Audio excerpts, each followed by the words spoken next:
Comment ça va le vlog? On se retrouve pour une nouvelle vidéo à Vert & Co Paris.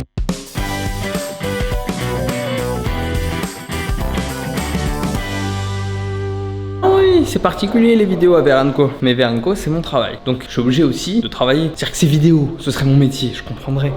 Je comprendrais que vous en ayez marre de Vert & Co Paris. Mais là, c'est quand même ce qui permet de produire toutes ces vidéos de manière quotidienne. J'ai prévu de faire un petit studio tour, room tour, avec toute la tech qu'on utilise à Vert & Co. Donner un petit peu les secrets de comment tout ça fonctionne, comment on fait pour jouer tous ensemble en réalité virtuelle dans un monde virtuel. Et si jamais ça vous intéresse, n'hésitez pas à le lire dans les commentaires. Parfois je me sens vraiment comme Michel-Ange, c'est-à-dire que les écrans sont tellement hauts, faut toujours être comme ça là, comme un peintre de la chapelle Sixtine. Ce serait marrant de faire ça en piece of art au-dessus. Ah, les petites idées. Et si on mettait de l'art à Vert & Co? Peut-être demander à Fanny si elle a envie qu'on fasse des illustrations. On a toujours des nouveaux jeux, des nouvelles expériences qu'on essaye d'ajouter à notre catalogue. Et là, ce que je suis en train de faire, je suis en train de récupérer des clés d'installation, puisque les jeux ne sont pas forcément accessibles partout pour tout le monde.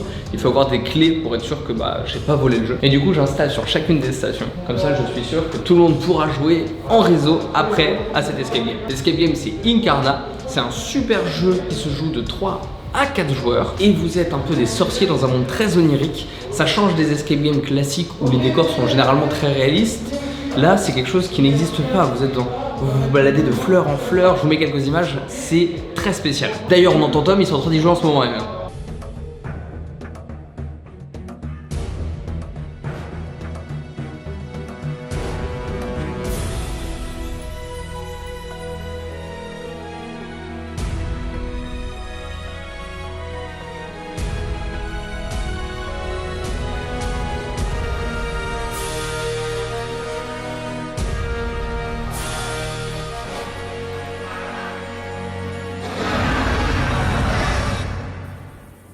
Qu'est-ce qui t'arrive, Tom? Ma mère vient de m'envoyer la photo d'une amende où j'ai roulé à 120 au lieu de 90. T'es fier de toi? Bravo Michel. Puis parce que c'est déjà arrivé la semaine dernière en fait. C'est pas quand t'es sur l'autoroute ou quoi. Mais tu sais pas. Je suis en ligne, je te rappelle après. Ça va me donner une leçon. Ah ouais. Quel fou cul. Tu l'as déjà vu aussi blanc? Non, c'est vrai que... Rien après, c'est rien du tout, rien du tout. Une erreur de plus et il n'y a plus de permis. Ouais. Et c'est fini cette journée à Vert & Co Paris. Et il y a encore des belles personnes avec nous. Bonsoir. Ça va Fao? Ça va et vous? Bah écoute, ça me fait plaisir que tu sois là, que tu viennes. Ça me fait plaisir aussi d'être là. Dans cette vidéo, vous l'avez vu dans le titre, je voulais parler avec vous du travail gratuit. Est-ce que c'est intéressant de travailler gratuitement? Est-ce que c'est quelque chose qui vaut le coup? On a tendance à dire que travailler gratuitement, c'est se faire avoir, tout travail mérite salaire, ou si tu travailles, il faut pas que tu casses les prix du marché par exemple. Et ça dans plein de domaines. Moi qui ai commencé par la magie par exemple, quand je travaillais en magie on me disait ouais, attends, une prestation c'est minimum 1500 €. Alors que peut-être que moi, mon travail en magie il vaut pas ce prix là.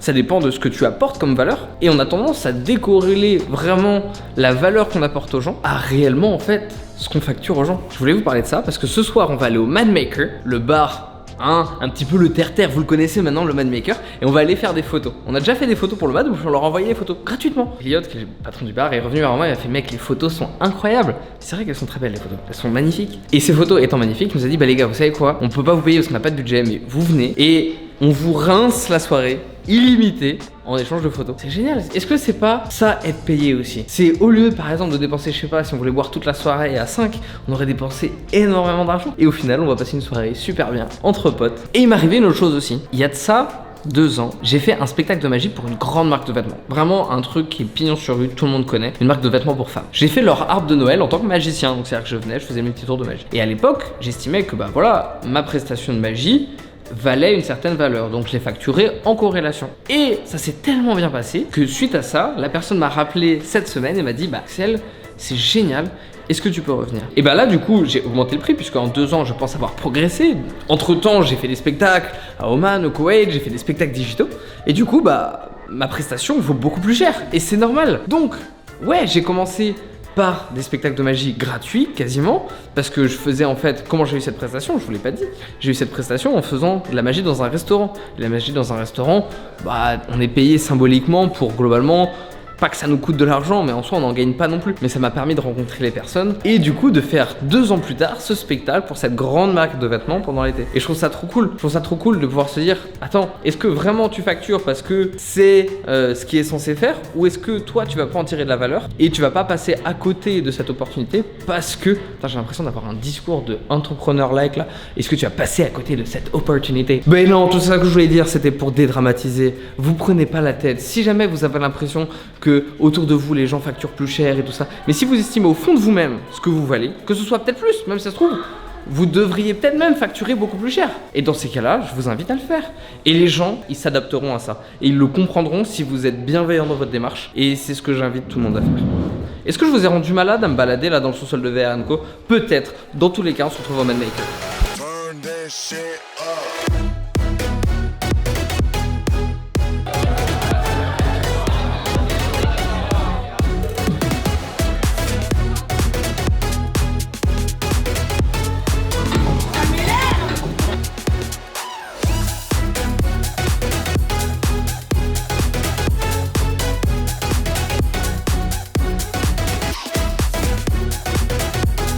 Bonne soirée à tous, c'était une super vidéo, j'espère que vous avez kiffé, que vous m'entendez, et on se retrouve demain pour une nouvelle vidéo.